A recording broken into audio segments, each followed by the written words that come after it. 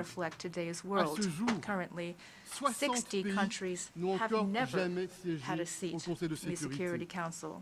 Des pans entiers du monde, Afrique, Amérique du Sud, Caraïbes, Asie, sont peu ou pas représentés. Aussi, nous soutenons une réforme globale du Conseil de sécurité des Nations Unies qui renforce la voix de ces régions et de ces pays. Pouvoir et légitimité vont de pair, et par son manque de représentativité, le Conseil de sécurité voit de manière inexorable sa légitimité s'éroder. Or, la légitimité